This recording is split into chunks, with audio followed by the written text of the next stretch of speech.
Hello. So I wanted to get back into making these home vlogs where I kind of talk about the progress of where we're at in our entrepreneurial journey and how things are going.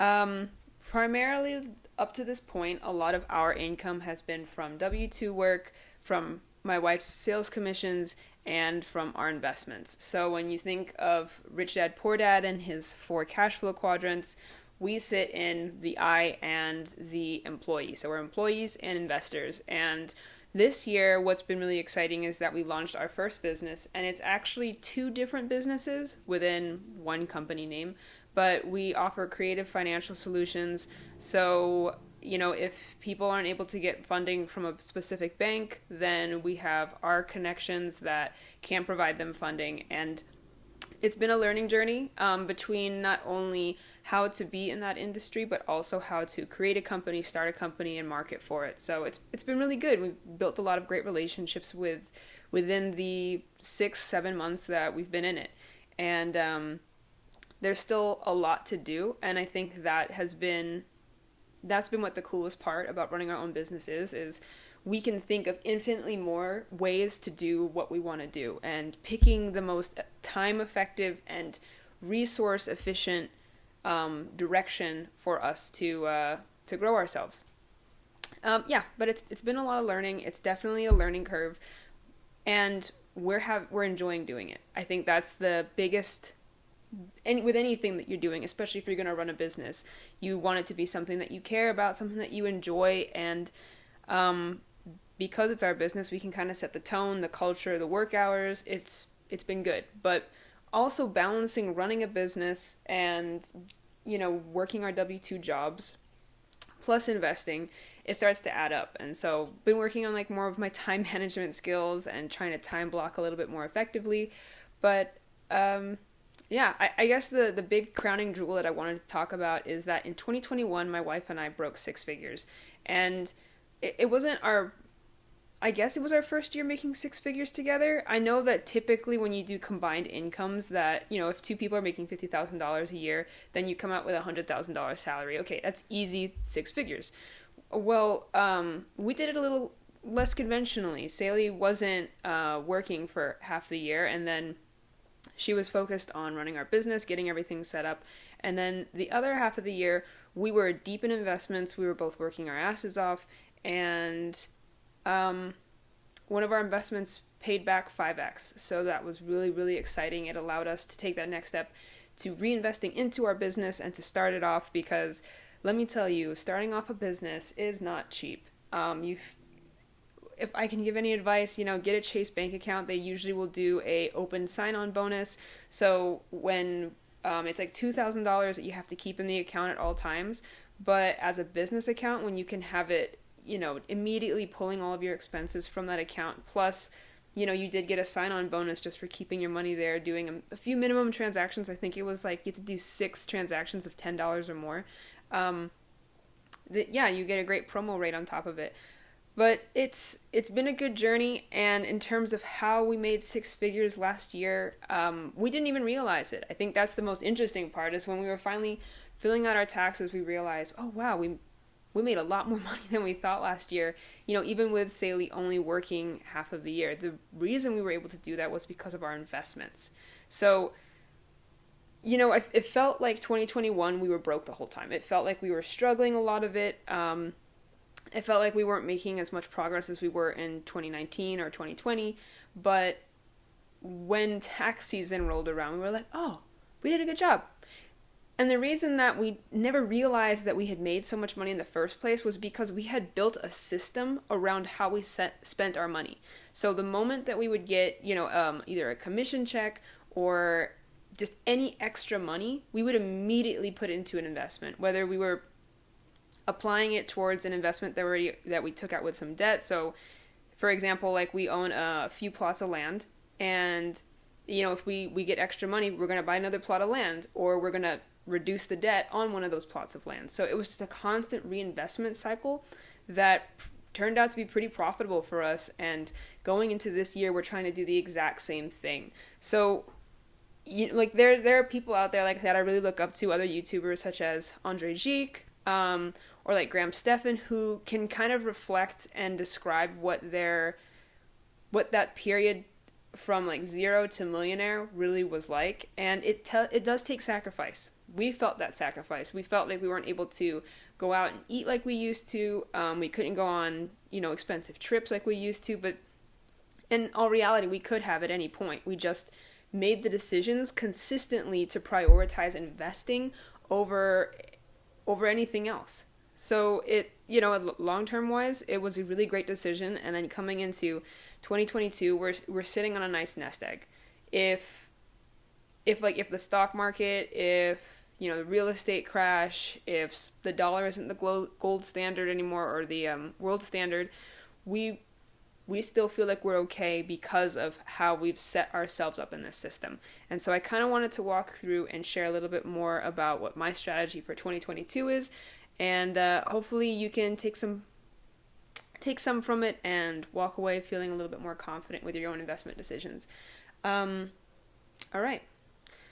My number one, I want to put more money into stocks. I really want to get more into dividend stocks. I love dividend stocks because I'm kind of bad about doing the whole automated investment thing. So you're supposed to automate all of your investments. If I was going to put 10% of every paycheck towards investing, then I would have had it auto deduct from my bank account every 2 weeks or whatever. But I don't do that because I don't know, I just don't.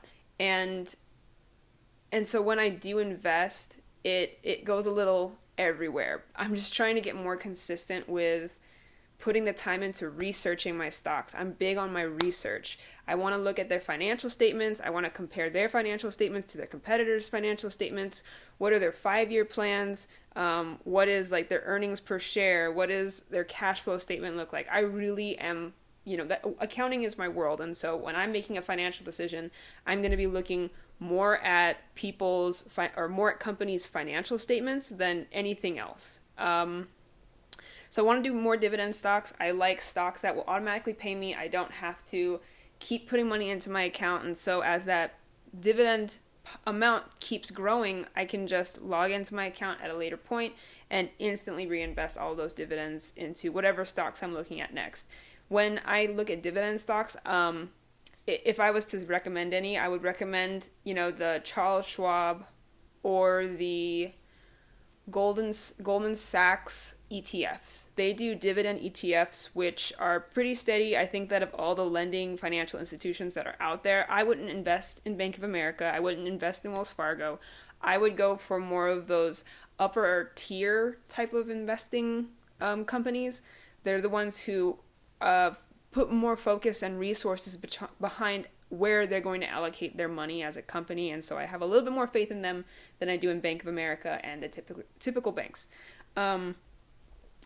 REITs, which is like real estate investment trusts. A REIT is, imagine like Blackstone. They are a real estate company that will buy up entire sectors, entire areas, like K&B Homes.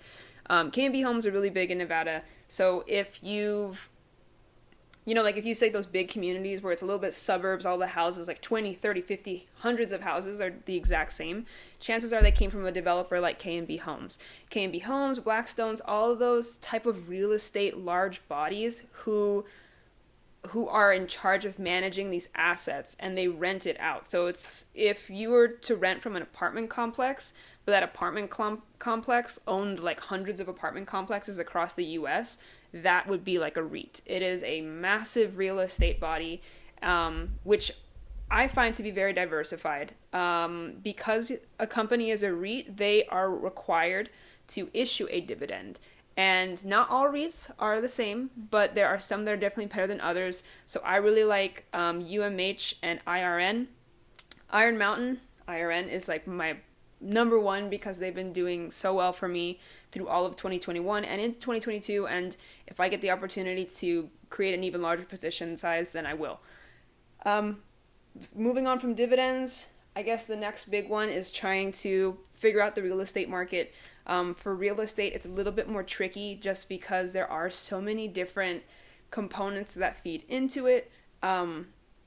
I think when you're looking at a house, if you were to look at any property, it would have to be deal by deal. You'd have to spend a fair amount of time analyzing and assessing every single property that you're looking at to even see if it's worth a buy, because you have to make sure that whatever your mortgage would be on it, that you can rent it for more than that, more than $200, because that $200 profit, whatever that profit is, you're going to have to be able to pay some of that out for future expenses on those rental properties. So if you are trying to buy a rental property, make sure that the profit margin is large enough where you can reallocate it into the investment and preserve it. So real estate's a little bit tricky right now. I am hopeful that there's going to be more opportunities that open up, just because there's a change in the amount that the average household has, especially when they're combating inflation, when they're combating credit card debt. It's going to be an interesting play. So we're taking our time with real estate investing for the time being. I think it's easier for me to pick out stocks right now than it is for me to allocate my time trying to pick out a good real estate deal. So focusing on stocks, and then right now we're working on a few other things, investing into I guess like angel projects or angel investing. So we're doing a little bit of that. It's just all over the place, trying to build and see what works. Ultimately, like I said in the beginning, time management for so many different pursuits is really big for us.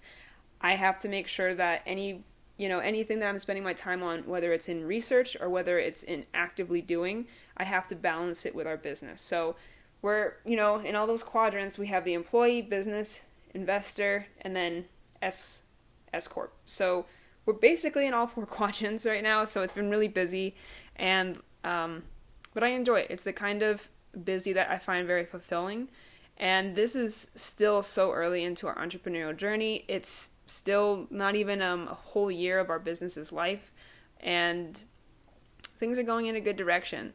But when people kind of like share these negative outlooks for our economy in the future, I'm not a big believer in that, because you have to have hope, man.